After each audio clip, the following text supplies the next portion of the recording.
प्रदोष पड़ती है, बहुत ध्यान से सुनना महाराज, सोमवार की प्रदोष पड़ती है तो शंकर भगवान कैलाश पर निवास करते हैं।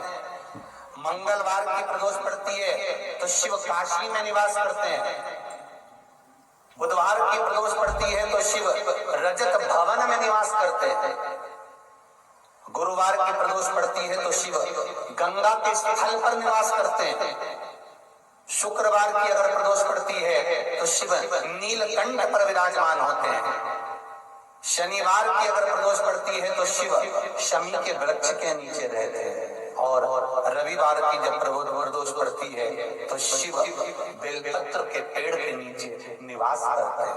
महाराज ये एकादशी शंकर से कह रही है कि आपका स्थान ये नहीं कि आप कैलाश पर मिले, उस बार को, उस तिथि के दिन, उस अनुकूल।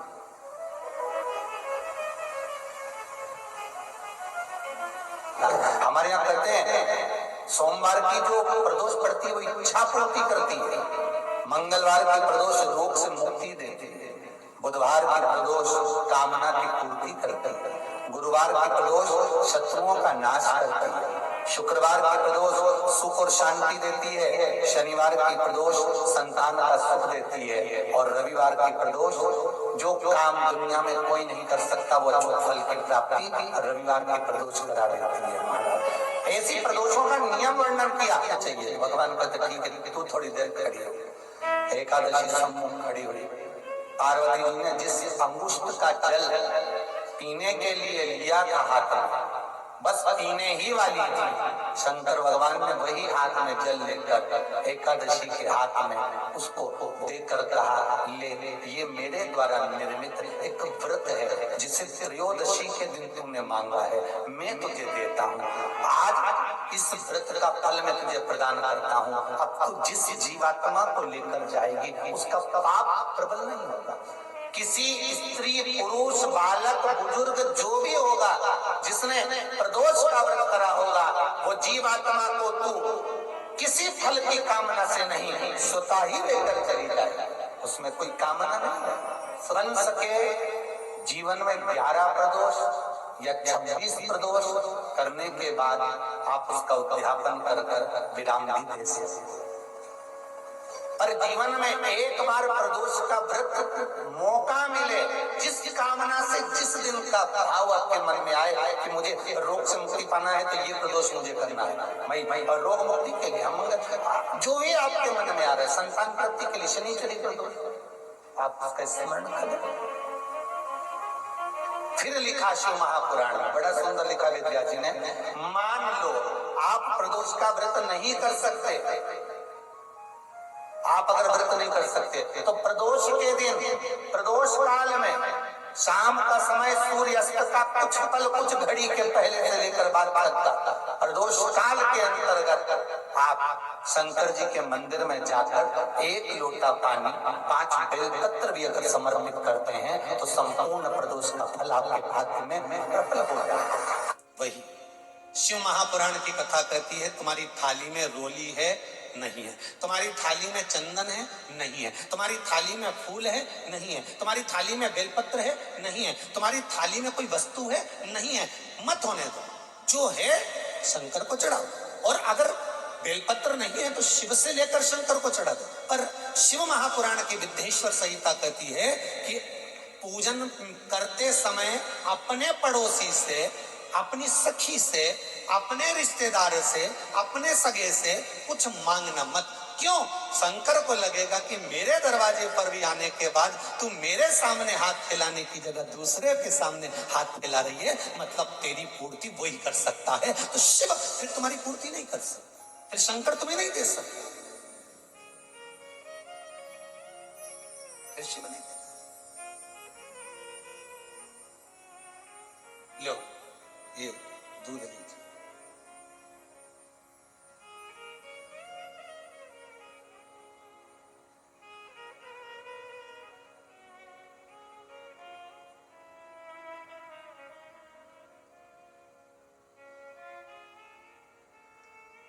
तुमने इतना दिया रे भोलेनाथ, गम सारे भूल गए। तुमने इतना दिया सारे भूल गई। तुमने इतना दिया रे भोलेनाथ, ये गम सारे भूल गई। तुमने इतना दिया है भोलेनाथ, ये गम सारे भूल गई। तुमने इतना दिया रे भोलेनाथ, ये गम सारे भूल गई। तुमने इतना दिया है भोलेनाथ, ये गम सारे भूल गई। मैं गम सारे भूल गई। मैं गम सारे भूल गए। मैं गम सारे भूल गई। मैं गम सारे भूल गए। तुमने इतना दिया रे भोलेनाथ, के गम सारे भूल गई। तुमने इतना दिया है भोलेनाथ, गम सारे भूल गई। उस वैश्य के साथ में, उस बनिया के साथ में आप भी प्रार्थना करिए भाव से हो।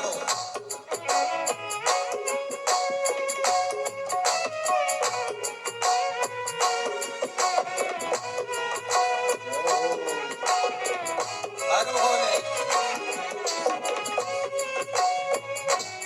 तेरी कृपा से आया है मेरे, तेरी कृपा से आया है मेरे। चरणों की रज से आया है मैंने। चरणों की रज से पाया है मैंने। इतना दिया रे भोलेनाथ, के गम सारे भूल गई। तुमने इतना दिया है भोलेनाथ, गम सारे भूल गई। तुमने इतना दिया रे भोलेनाथ, ये गम सारे भूल गई। तुमने इतना दिया है भोलेनाथ, गम सारे भूल गए।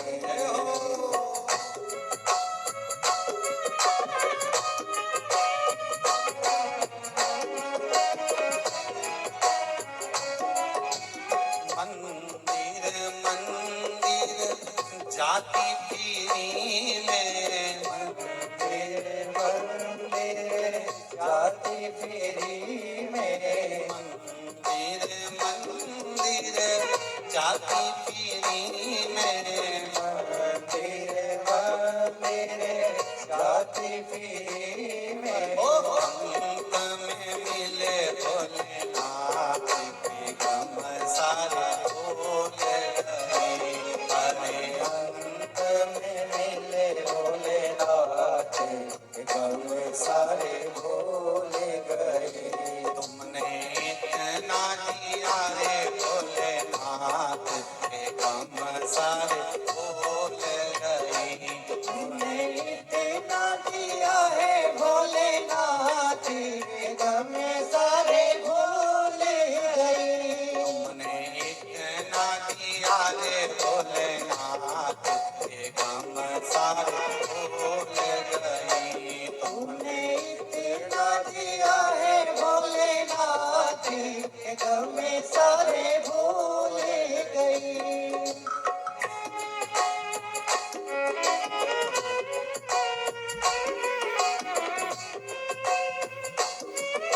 जय हो।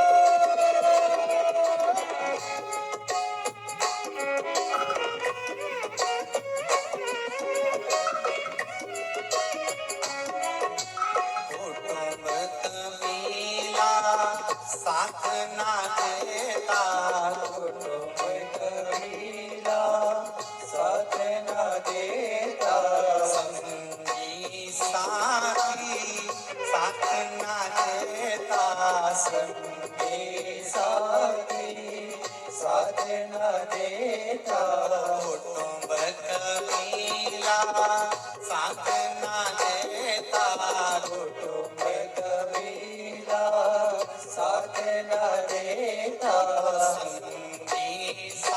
की, साथ ना देता संगी साथी, साथ ना देता। मेरा हाथ पकड़ा भोलेनाथ, सारे गम भूल गई। मेरा हाथ पकड़ लो भोलेनाथ, सारे गम भूल गई। तुमने इतना दिया रे भोलानाथ, कि गम सारे भूल गई। तुमने इतना दिया है भोलेनाथ, सारे गम भूल गई। के गम सारे भूल गई, हे गम सारे भूल गई। के दुख सारे भूल गई। हे गम सारे भूल गई। भगवान शंकर के चरणों में प्रीत ऐसी जोड़ना कि दुनिया के आगे हाथ ना फैलाना।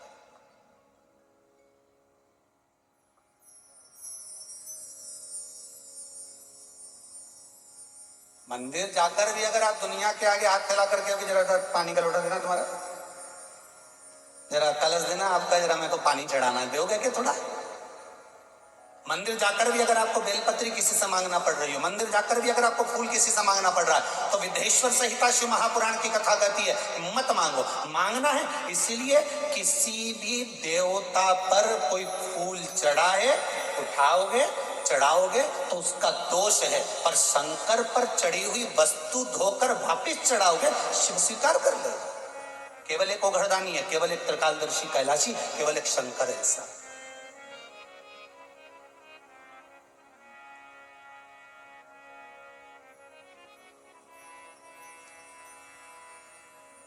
अरे अकाल मृत्यु वो मरे, जो काम करे चंडाल का, काल उसका क्या बिगाड़े, जो भक्त हो महाकाल का।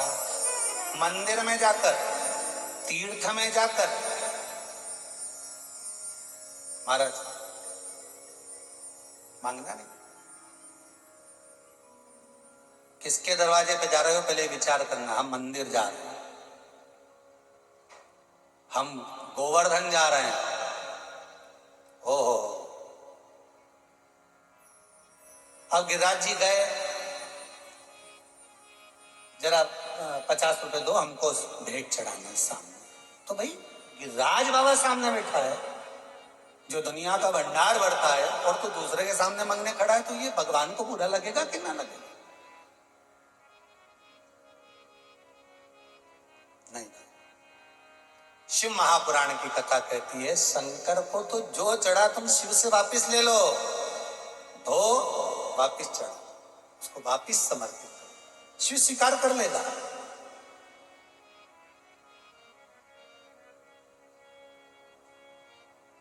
पर उसके दरवाजे पर पहुंचकर हमें किसी से नहीं मांगना, किसी से।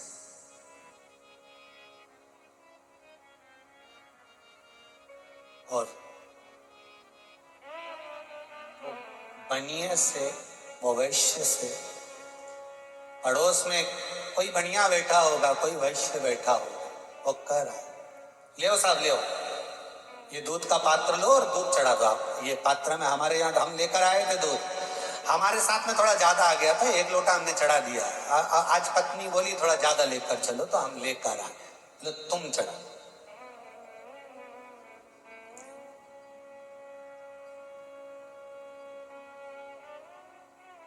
आप स्वयं चढ़ाइए, बाबा को दूध चढ़ाओ, आप स्वयं चढ़ाओ। हमारे पास में फूल ज्यादा है, लो तुम चढ़ा दो। नहीं नहीं, आप चढ़ाओ। आपने कह दिया ना कि हमारा पुष्प ले लीजिए, मतलब हमारी तरफ से भी चढ़ गया, आप तो चढ़ाओ।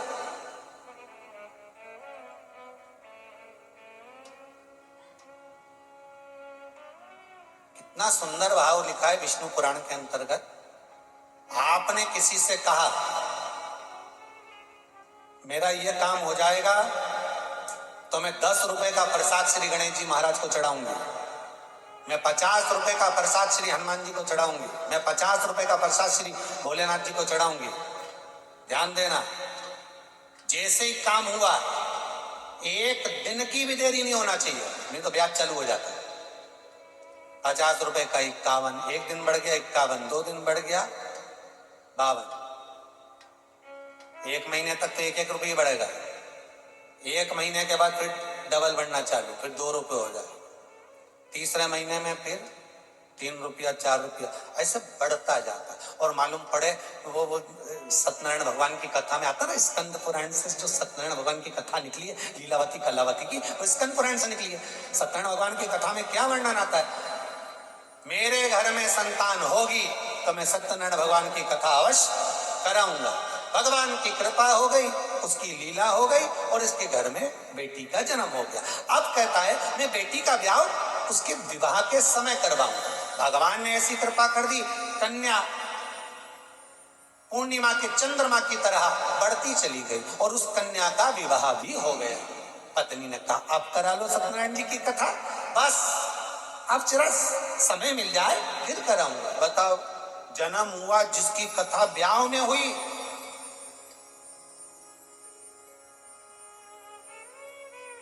इसीलिए आज भी पंडितों ने नियम बना कर रखा है कि तुम्हारे घर में शादी हो तो उसके बाद सत्यनारायण जी की कथा करवा। हो सकता है भूल गए हो तो याद तो दिला देगा तुम से, तो सत्यनारायण की कथा तो भी नहीं करे, व्यापार करने चले गए। व्यापार करने गया तब दुख आया तब ज्ञात हुआ कि आखिर कारण क्या है साहब कि ये बार बार तकलीफ आ रही है, कहीं नाव बेकार हो जाए, कहीं गाड़ी पंचर हो जाए, बताओ टिकट कराया धरा की धरा रह जाए, व्यापार अच्छा चलता भी पड़ा की पड़ा रह जाए, नहीं इतना अच्छा काम धंधा था सब धरा की धरा रह गया। फिर किसी पंडित जी को बुलाया और पंडित जी को बुला कर पूछा बताओ जरा दोष क्या, तो पंडित जी ने दुनिया के लोग दोष देखते हैं तो आपने भी देखा, पितृ दोष है, वास्तु दोष है, काल सर्प दोष है, सारी दुनिया का दोष आपने अपनी पत्रिका में देखा, अपने अंदर देखा, बस एक दोष नहीं देखा कि मेरे कर्म का दोष। पितृ दोष है, वास्तु दोष है, काल सर्प दोष है, पर परिवार में दोष, अपने भीतर का भी तो दोष देखो कि तुम्हारा दोष क्या है। मत बुरे कर्म कर बंदे वरना पछताएगा, भगवान की आंखों से तू बच नहीं पाएगा, तू बच नहीं पाएगा। अरे ओ अज्ञानी मत करना दानी। फिर वही वाली बात आ गई, तेरा क्या होगा रे कालिया।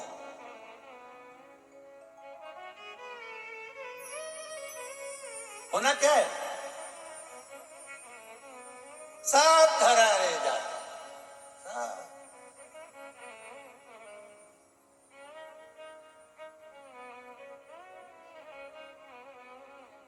पैदा हुआ था जब 2.5 किलो का था, मरने के बाद हड्डी बटोरी तो वो भी 2.5 किलो की थी।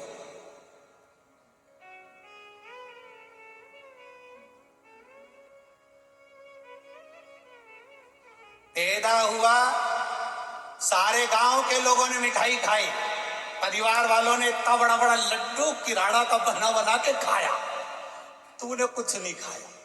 और मरने के बाद भी पूरा परिवार कुटुंब कबीला गुलाब जामुन और खोबरा पाक खाया, तू पड़ा रहा है।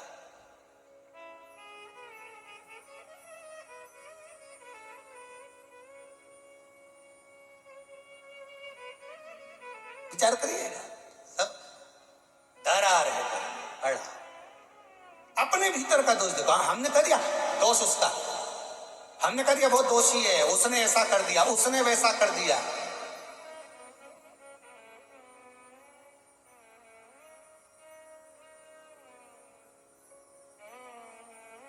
अपने भीतर का दोष देखो कि हम कैसे, हमारा कर्म कैसे। पितृ दोष, महाराज जी बताओ ना जरा, कोई दोष बताओ ना जरा। तो महाराज जी ने देखा नहीं दोष बताऊंगा तो मेरे में दोष देख लेगा कि महाराज को तो पत्रिका ही देखना नहीं आती, अगर इसको दोष नहीं बताया तो ये मेरा दोष देख लेगा। अभी 2 मिनट में कह देगा कि महाराज जी को कुछ नहीं आता। तो महाराज जी ने कह दिया पितृ दोष, अच्छा तो हमने पितरों के लिए तो पहले कराया, तो महाराज जी ने सोचा ना गोटी उल्टी बैठ गई। वास्तु दोष, तो क्या वास्तु की पूजन कराई ना, इधर का पाइप निकाल के इधर धर दिया और इधर की सीढ़ी निकालने इधर पड़ गई, छत भी हमने बढ़ा ली, अब वास्तु दोष भी नहीं होना चाहिए। तो फिर कहा कि अब बच्चा तो क्या कालसर्प दोष हो, तो क्या हम तो नासिक गए, वे भी कर आए। फिर महाराज जी तो कुछ नहीं बोले, पर शिव महापुराण बोल दिया। अब अपने भीतर का दोष देखो कि दुख क्यों मिला, किस लिए दुख मिला, कष्ट मिलने का कारण क्या, क्यों मिला, आखिर क्या कारण था जो दुख भोगना पड़ रहा है, क्या कारण था जो भीतर तकलीफ उत्पन्न हो रही है, उसका कारण ढूंढिए।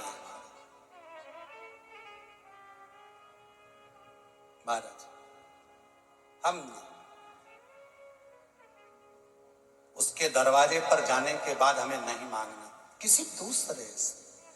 मैंने सारे सहारे छोड़ दिए, एक तेरा सहारा काफी। बहुत मेरी नाव किनारे लगे ना लगे,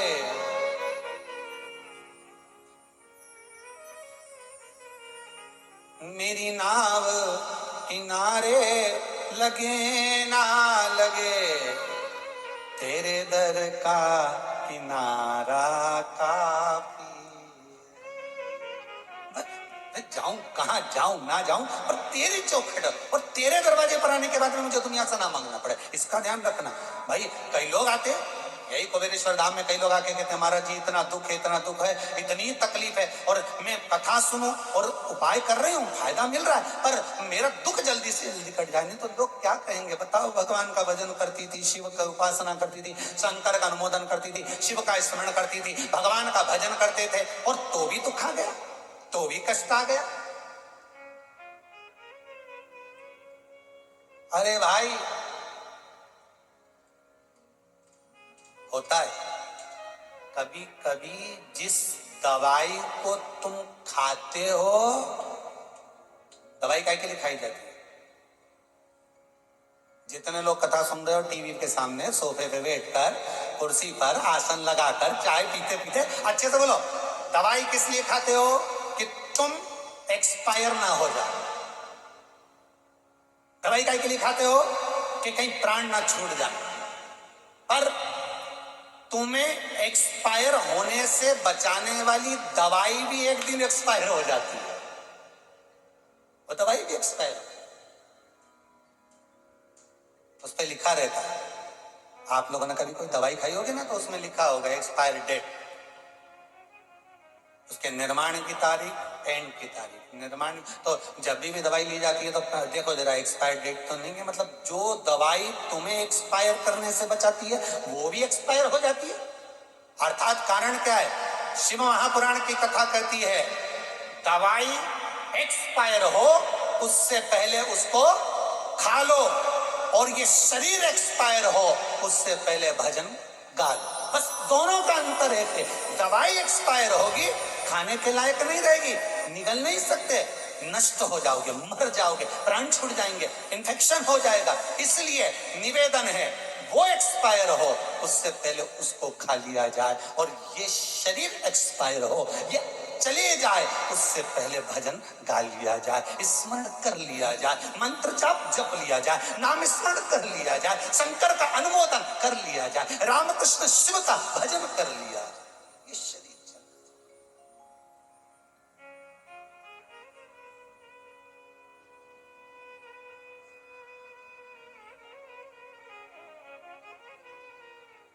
बचाने का प्रयास, अनुमोदन,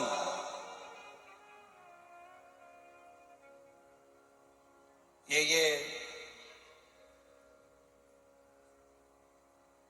सुषमा जी तिवारी जो पूना में बैठकर कथा करवा रही हैं, और उनके प्रतिनिधि के रूप में यहाँ पर आइडिया परिवार से विराजमान है, तो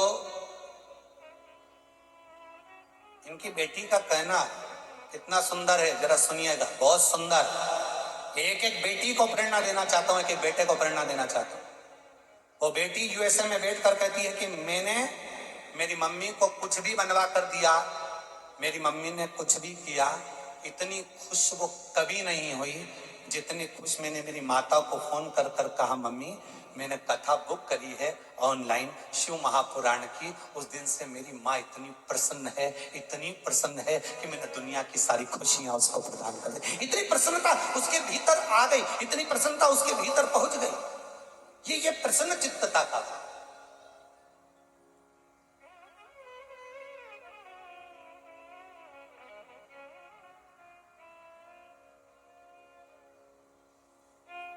एक बनिया ने कहा, ये लोटा लीजिए, कलश लीजिए, शिव जी को दूध चढ़ा दीजिए। हमारे पास में दूध ज्यादा है, आप चढ़ा दो। नहीं नहीं साहब, पत्नी ने हाथ जोड़कर निवेदन करा, हम आपका पात्र, आपका दूध नहीं ले सकते, आप बाबा को चढ़ाओ, बाबा स्वीकार करेंगे, हम उसमें हाथ लगा लेते, उसका फल हमको मिलेगा। हाथ लगा।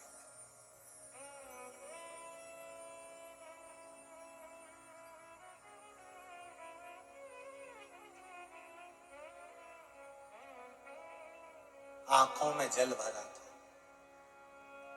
पति और पत्नी शिव मंदिर से निकल कर जा रहे थे। फिर कहूंगा, वैश्य है, बनिया है, पर गरीब है। ऐसा जरूरी नहीं है कि बनिया होगा, वैश्य होगा तो बहुत पैसे वाला होगा साहब।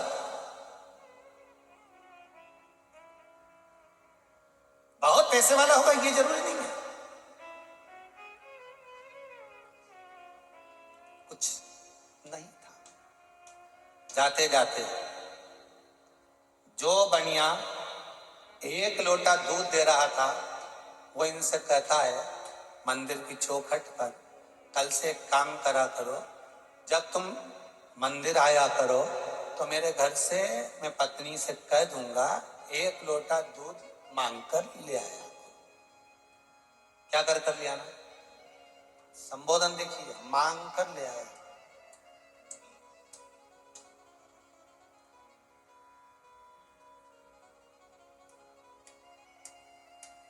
गाय किसके दरवाजे पर जाती है?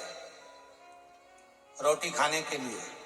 जिसके दरवाजे पर रोटी मिलती है, जिसके दरवाजे पर गाय को डंडा मारकर भगा दिया जाता है, जिसके दरवाजे पर से गौ माता को धिक्कार कर भगा दिया जाता है, गौ माता उसके दरवाजे पर कभी नहीं जाती। एक बार जाएगी, उसने देख लिया कि इसके दरवाजे पर मुझे धिक्कारा गया, इसके दरवाजे पर मुझे अन्न नहीं मिला, इसके दरवाजे पर मुझे रोटी नहीं मिली, गौ माता उसके दरवाजे पर नहीं जाएगी, गौ माता वापिस फिर नहीं जाए। फिर जिसके दरवाजे पर रोटी मिलती है, 2 बजे मिलेगी तो 2 बजे आके खड़ी हो जाएगी, 3 बजे मिलेगी 3 बजे खड़ी हो जाएगी, 2:30 बजे। घड़ी नहीं पहनती गौ माता, फिर भी टाइम की पक्की है, टाइम की पक्की है, खड़ी।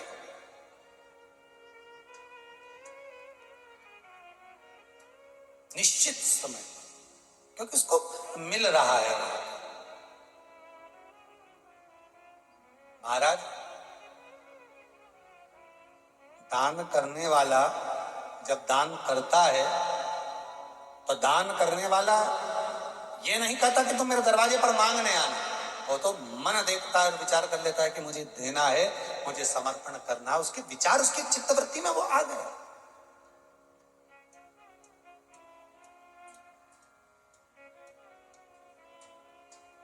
अब आप मेरे दरवाजे पर आना, मैं पत्नी को बोल दूंगा, एक लोटा दूध मांग कर ले आना। अब इसके दरवाजे से मांगो कि इसके दरवाजे से मांगो?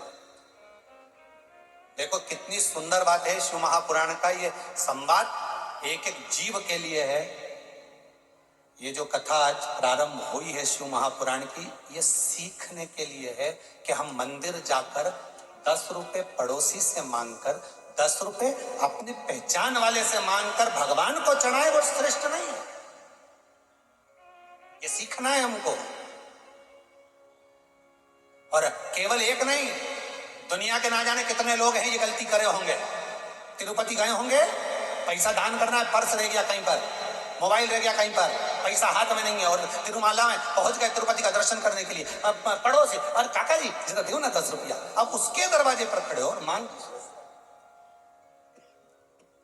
तुम दूसरे से, जरा दे ना।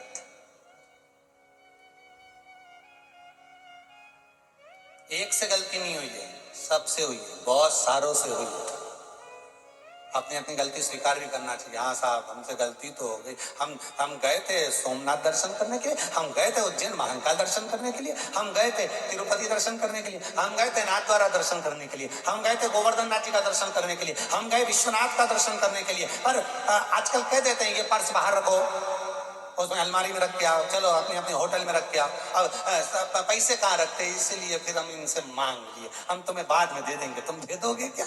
अब भगवान सोच रहा इतनी लाइन लगा कर आया, 24 घंटे लाइन में खड़ा रहा, कितनी मेहनत करके आया, ने ट्रेन से उतरा, ने गाड़ी में बैठा, यहाँ तक 1000 रुपए खर्च कर कर आया, और बताओ मेरे दरवाजे पर आकर दूसरे से मांग रहा, मतलब मुझे लज्जित कर रहा। तुम शादी में तुम्हारे काका जी के यहाँ जाओ और रोटी तुम मामा जी के यहाँ खाओ, बोलो काका जी के बुरा लगेगा कि नहीं लगेगा? अरे बोलो तो रे, लगेगा ना। शादी में किसके यहाँ है? काका जी के यहाँ। और रोटी किसके यहाँ खा रहे? मामा जी के यहाँ। और काका जी पूछेंगे क्यों हमारे यहाँ शादी में आए, फिर रोटी क्यों नहीं खाई?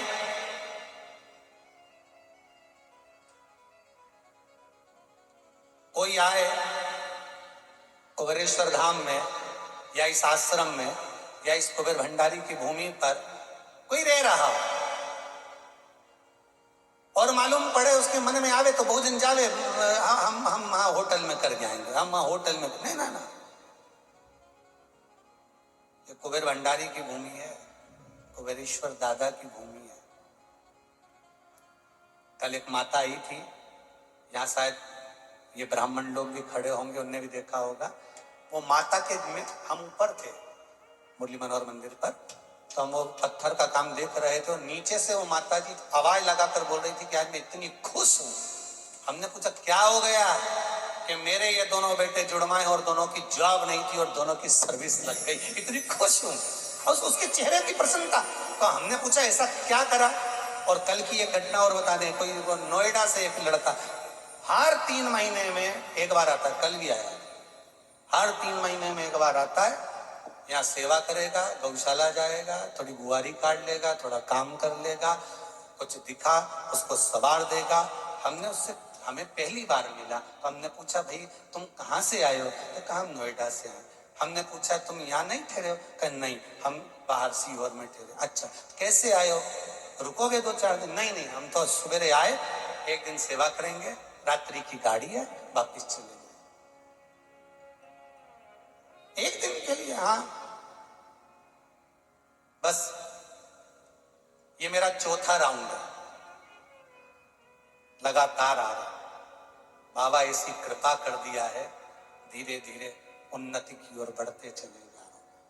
अर्थात हम जिस भूमि पर जिसके घर जाएं, उसके घर का ही भाग ग्रहण कर उसी का गुणगान गाएं, उसी का गुणगान।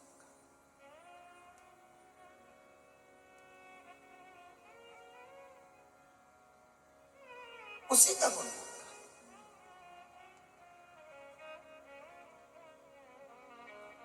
खाया माता पिता का, और गुणगान जो गा रहे हैं वो ससुराल का।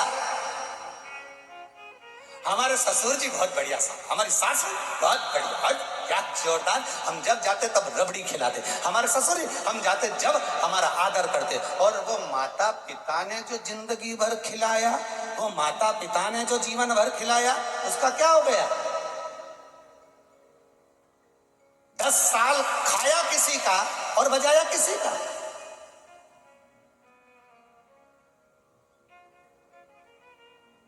माता पिता का ग्रहण कर रहा, और वो ससुराल वाले प्रिय लग रहा है। हमें हमारे ससुराल वाले बड़े बहुत जोरदार साहब, क्या जोरदार है। हमको रबड़ी खिलाए, हमको दाल बाटी खिलाए, हमको ये खिलाए। और वो माता पिता ने जिसने दूध पिलाया, जिस माँ ने जिंदगी लगा दी तुम्हारी परवरिश में, तुम्हें संवारने में, तुम उसके नहीं हो पाए। बेकार ऐसा जीवन, बेकार जीवन ऐसा। अब कहां गए थे? तिरुपति। मांग किससे रहे हो? काका जी से। अर्थात जिसके घर शादी में जाओ, भले उसके घर में व्यवस्था हो ना हो, पर पूरा समय उसको दीजिए। वो कह दे साहब मैं आपकी व्यवस्था होटल में कर दूं, मैं आपकी व्यवस्था वहां कर दूं, तब कहो यहाँ पर मेरे मामा जी का घर है, मैं वहां चले जाता हूं, आप ऐसा मत बोलो। और तुम डायरेक्ट शादी में आए ना माल मामा के घर का खाओ तो बुरा तो लगे, बुरा तो लगे। नहीं, शंकर के मंदिर में जब बैठना ना, लंकाधिपति रावण जैसे, भले अहंकारी था, भला उसने माता जानकी का हरण किया था, और उसका विश्वास शंकर के चरण में कितना था वो देखिए। कि इंद्र, भगवान विष्णु, भगवान ब्रह्मा उस लंकाधिपति रावण से जाकर कहते हैं ए लंकेश, तू शंकर की आराधना करता है और शिव तुझे कुछ देते नहीं है, तू हमारी आराधना करता है और हम तुरंत तुझको दे देते, इसके बाद भी तुम्हारा गुणगान नहीं करता। एक बार तूने मुंह से नहीं बोला ओम ब्रह्मवे नमः, ओम ब्रह्मवे नमः, ओम विष्णवे नमः, तेरे मुख से नहीं निकला, जब भी निकलता ओम नमः शिवाय, ओम नमः शिवाय, ओम नमः शिवाय, और वो शंकर तुझे कुछ नहीं दिया और इसके बाद भी तू उनका गुणगान गाता। तो इतने में लंकाधिपति रावण ने कहा देख भाई फालतू की बात करना मत, आपसे भी कह दिया, ब्रह्मदेव और भगवान विष्णु से भी कह दिया, शंकर जी से मेरी लगन लगी और मैं शंकर को, शंकर मेरे, वो मुझे दे ना दे पर उनको छोड़ूंगा तो नहीं, उनको छोड़ूंगा तो नहीं। कई लोग आपसे भी कहते होंगे बताओ कथा चालू हो गई, ये टीवी खोल के बैठ गई, लो अब तो हो गई कथा, अब सियोर वाला महाराज और ये कथा, बस अब 2 बजे से 5 बजे तक ना तो छोरा छोरी के रिमोट मिलेगा ना किसी को मिलेगा, नाटक सीरियल सब गया, अब 2 बजे से 5 बजे तक बस एक ही कथा चलेगी, शिव महापुराण की कथा। और सत्य बात तो ये है कि सबने अपने अपने रिश्तेदारों को फोन लगा दिया होगा, जी जी सियोर वाला, जी जी शिव महापुराण की कथा रही, जी जी कथा चालू हो गई, जल्दी कथा देखो, आज तक चैनल खोल लो, 2 बजे से 5 बजे तक चल रही है, फेसबुक यूट्यूब पर खोलो, और आनंद से लोग कथा का रसपान कर रहा है। और ऐसा उत्साह हो जाता है शिव महापुराण का कि चारों तरफ पूरे देश में विदेश में जहां देखो वहां शंकर की कथा कथा कथा कथा का अनुमोदन हो।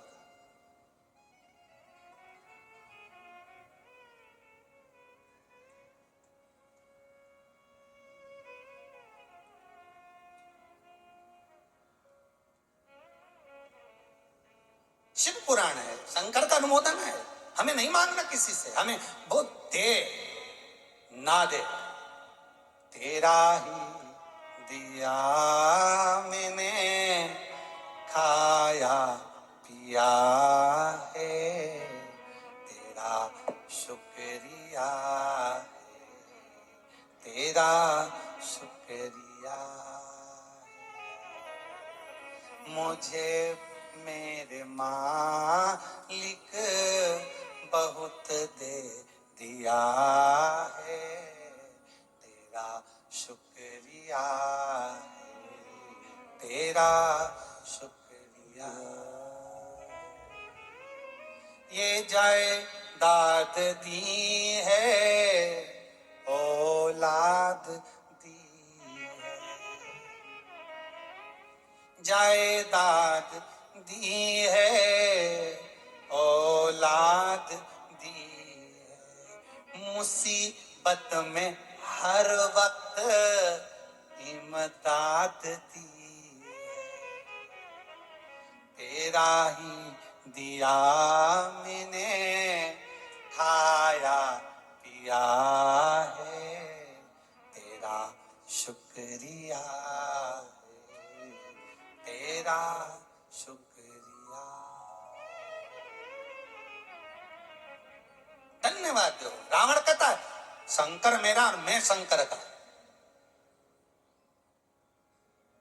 याद करिए हनुमान जी की पूंछ में आग लगाई, रावण की लंका जलाई, लंका जलने के बाद लंकाधिपति रावण स्वयं हनुमान जी से पूछ रहा है कि पूरी लंका जल गई और तेरी पूंछ में सिरे तक कपड़ा बांधा था, तेल भी पूरी पूंछ में लगाया था, पर समझ में नहीं आई, लंका इतनी बड़ी जल गई और पूंछ अभी तक नहीं जली।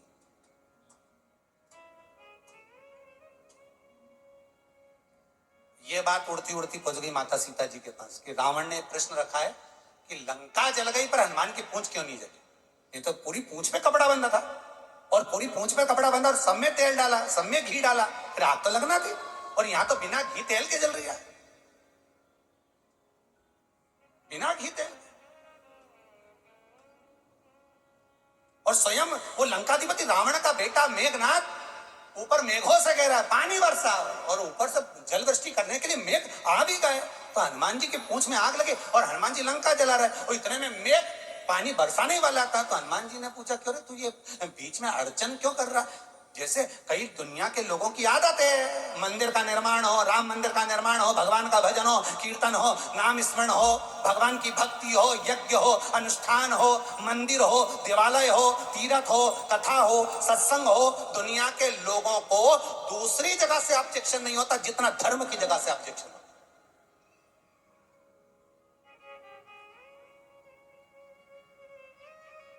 मंदिर में इतनी भीड़ कैसे हो गई, मंदिर में इतनी लाइन कैसे लग गई?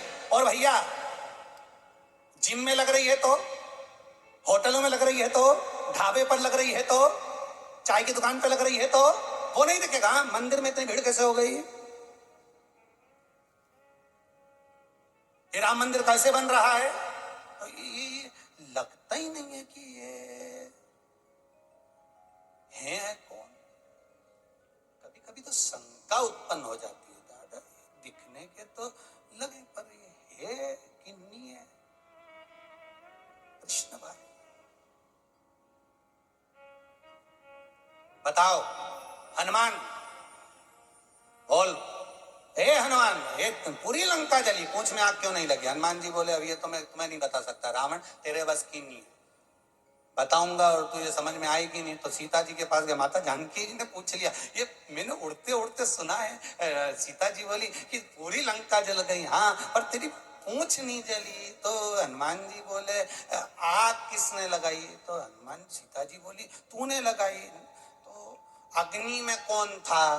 तो सीता जी बोली अब मुझे क्या मालूम, अग्नि देवता होंगे। इतने में हनुमान जी बोले नहीं माँ, अग्नि में मेरे राम जी भी थे, अग्नि में मेरी सीता माता भी थी, लंका में दोनों है, लंका में दोनों विराजमान है, सीता माता भी है, राम भी है। तो सीता जी बोली राम कहाँ है? हनुमान जी बोले आपके हृदय में, राम आपके हृदय में। तो सीता भी है राम भी है लंका में, दोनों लंका में। तो आग सीता और राम ने लगाई है, तो फिर लंका किसने जलाई? तो के राम जी ने जलाई। फिर तेरी पूंछ और विभीषण का घर किसने बचाया? तो हनुमान जी कह रहे मेरी माता सीता ने बचाया। केवल एक दुनिया में माँ ही ऐसी होती है जो अपने बच्चे को, अगर वो कीचड़ में भी गिर गया, अगर वो नाली में भी गिर गया, अगर गंदगी में भी गिर गया, तो अपने बच्चे को गोदी में उठाकर लगा लेती है। केवल एक माँ होती, कपड़े नहीं देखती कि कौन से कपड़े हैं, कैसे कपड़े हैं, वीआईपी हैं, अच्छे हैं, बुरे हैं, उसको मतलब नहीं। माँ अपने संतान को भले कीचड़ में पड़ा है, गंदगी में पड़ा है, और उसको हृदय से लगा लेती है। माँ माँ होती है। पड़ोसी लगाएगा नहीं, आकर बताएगा तुम्हारा लड़का गिर गया कीचड़ में, उठा लो, हृदय से नहीं लगाएगा, पर मां लगा लेती है। तो हनुमान जी कह रहे हैं लंका जो जल रही थी वो राम जी जला रहे थे, और विभीषण और हनुमान की पूंछ को केवल माता जानकी बचा रही थी, क्योंकि मां दयालु होती है, दया करती है, अपने बच्चे को संकट में नहीं देख सकती। विभीषण भी राम जपता है, भगवान का स्मरण करता है, और मैं भी भगवान का स्मरण करता हूं, इसलिए ना पूंछ को आग लगी ना विभीषण के घर को आग लगी, ना पूंछ को आग लगी ना विभीषण के घर।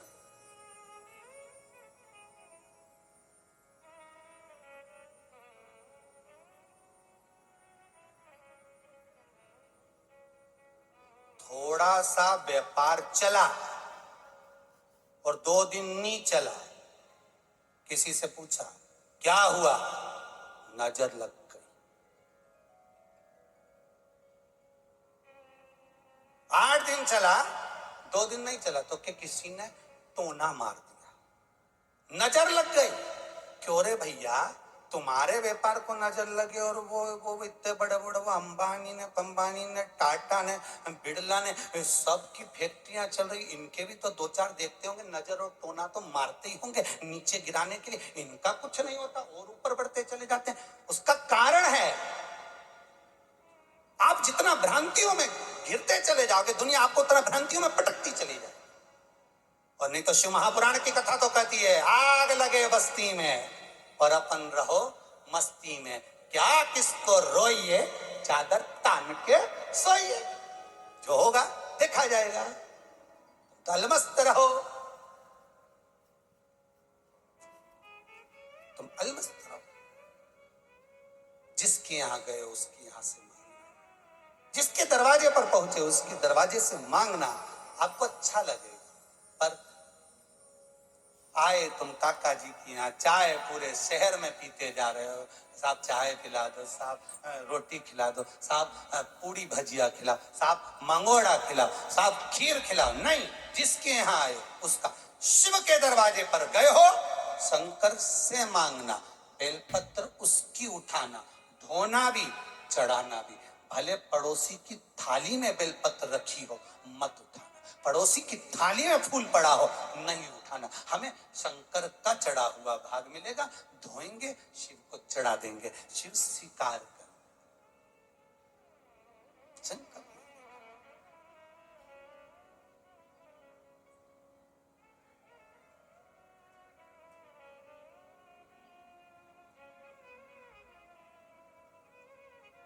महाराज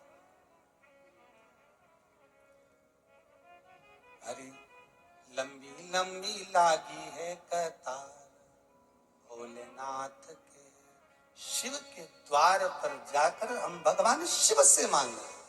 आप हमारे यहाँ ना एक लोटा दूध लेकर जाना, मांग लेना, आवाज लगा देना हो, मांग लेना।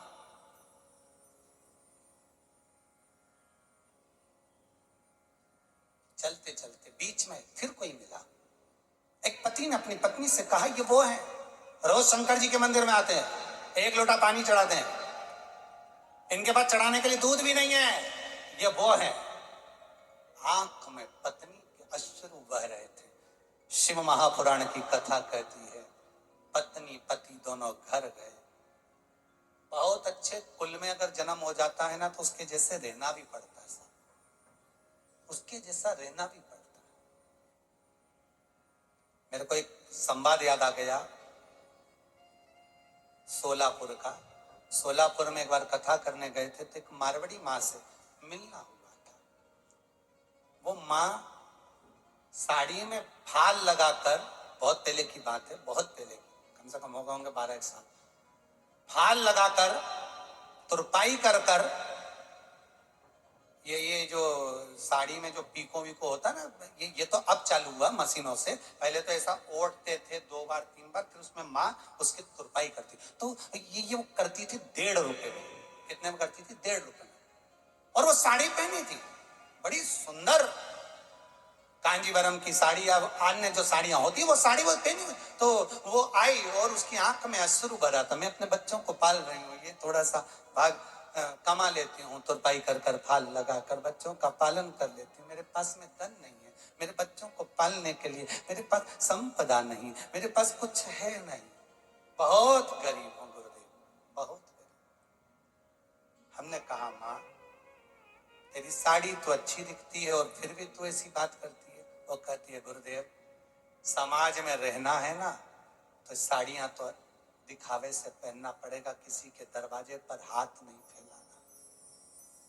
अगर समाज के अंतर्गत जाकर अगर मैं किसी के आगे हाथ फैलाऊंगी, मांगूंगी, तो दुनिया के लोग कहेंगे बताओ इतने अच्छे कुल में जन्म हुआ, इतनी अच्छी समाज में रह रही और बताओ मांगती फिर रही। मैं समाज से नहीं, तो मैं क्या करूं? हमने एक ही बात करा, आप कुछ भी धारण करो पर शिव का अनुमोदन करो। होता है कई कई बार। तो इसने पत्नी ने पति से कहा सुनो जी, पति बोला क्या? सुनो कल से शंकर जी के मंदिर जाएंगे तो दूध लेकर चलेंगे। पति कहता है बच्चे भूख से बिलबिला रहे हैं, खाने के लिए अन्न नहीं, तो दूध कहां से लाएंगे? व्यापार में दूध कहां से लाएंगे?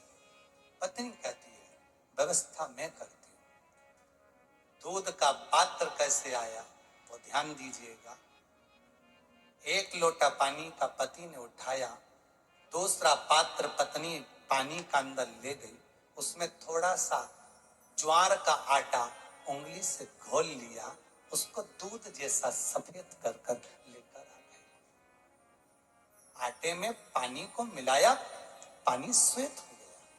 पति पत्नी बड़े प्रसन्नता से जा रहे, बड़ी प्रसन्नता से। शिव जी को पति और पत्नी ने जब सर्वप्रथम दूध समर्पित करा, जितने लोग कल ताने दे रहे थे सब देखते रह गए। इन्होंने दूध चढ़ाया, फिर जल चढ़ाया। अब ये दूध है कि आटे का पानी है ये किसको मालूम है? केवल एक शंकर चढ़ा दिया, लौट गया। अब जितने लोग बैठे थे उनको एक भ्रम उत्पन्न हुआ, बताओ इसके यहाँ दूध कहां से आ गया? दुनिया के लोग बड़े विचित्र है महाराज, बड़े विचित्र।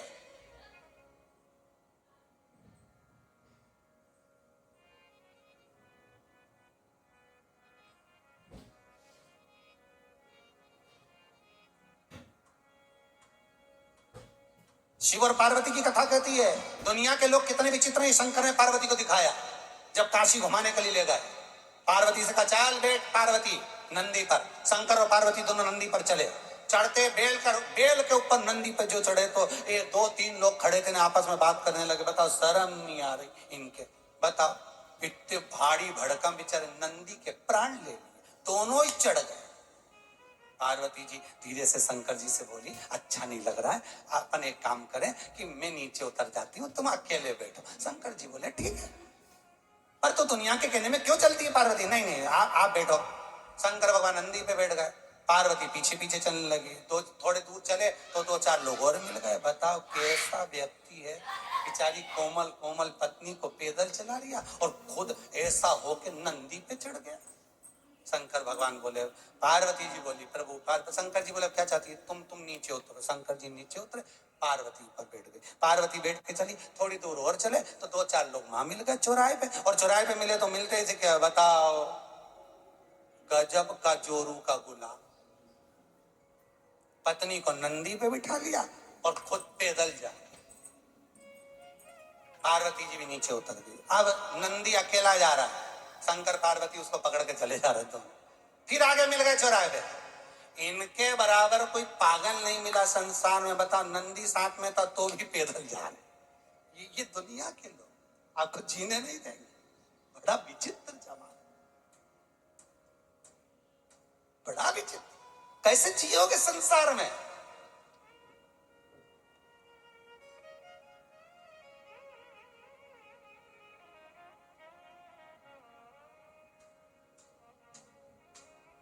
कैसे संसार में जियोगे? खुद को करना नहीं है और दूसरे को करने देना नहीं है। कई जगह ऐसी भी हो जाती है, हम पांडित कर्म करने नहीं आएंगे, अकड़ में है, और दूसरा पांडित कर्म करने आ जाए तो ये कैसे पहुंच गया? करना खुद भी नहीं है और करने देना भी नहीं। नंदी पे कैसे बैठ गए? बैठ गए तो पार्वती क्यों बैठी, शिव क्यों बैठे? दोनों ही उतर गए तो बताओ बैठ के जाना था। बड़ी बड़ी विचित्र भावना, बड़ी विचित्र दर्द। इसीलिए शिव पुराण कहती है क्या किसको रोइए चादर तान के सोइए। आग लगे बस्ती में अपन रहो मस्ती में। इन सब के चक्कर में रहोगे नहीं तो जिंदगी में ऐसा सूख के कांटा हो जाए।